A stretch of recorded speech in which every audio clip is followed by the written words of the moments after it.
সালমান শাহ মৃত্যুর মামলা ও ঘটনা টাইমলাইন। 1996, 6 সেপ্টেম্বর শাহমনান শাহের মরদেহ তার ফ্ল্যাটে ইস্কাটন, ঢাকা সিলিং ফ্যানের সঙ্গে ঝুলন্ত অবস্থায় উদ্ধার। প্রাথমিক পুলিশ রিপোর্ট, আত্মহত্যা। পরিবারের দাবি, হত্যার সন্দেহ প্রকাশ।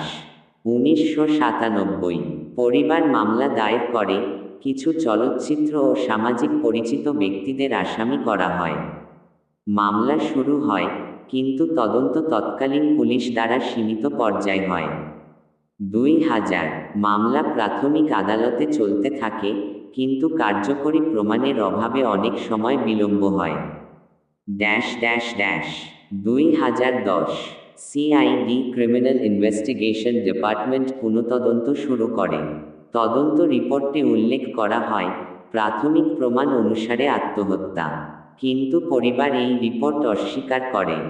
2015, মামলাটি আবারও পুনঃতদন্তের জন্য PBI police bureau of investigation পাঠানো হয়।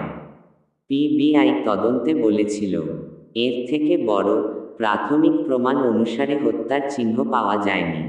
2020, পিবিআই এর চূড়ান্ত রিপোর্ট, মরদেহ আত্মহত্যার চিহ্ন রয়েছে, হত্যা বা জড়িত ব্যক্তির প্রমাণ নেই।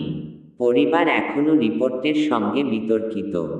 2025 বর্তমান অবস্থা, মামলাটি এখনও সম্পূর্ণভাবে বন্ধ হয়নি।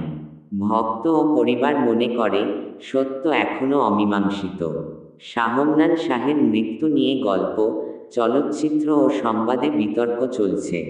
আলোর বাল্ব সংক্ষেপে, সরকারি রিপোর্ট, আত্মহত্যা, পরিবারের দাবি হত্যা, তদন্তকারী সংস্থা সিআইডি ও পিবিআই রিপোর্টে আত্মহত্যা। রহস্য, এখনও পুরোপুরি সমাধান হয়নি।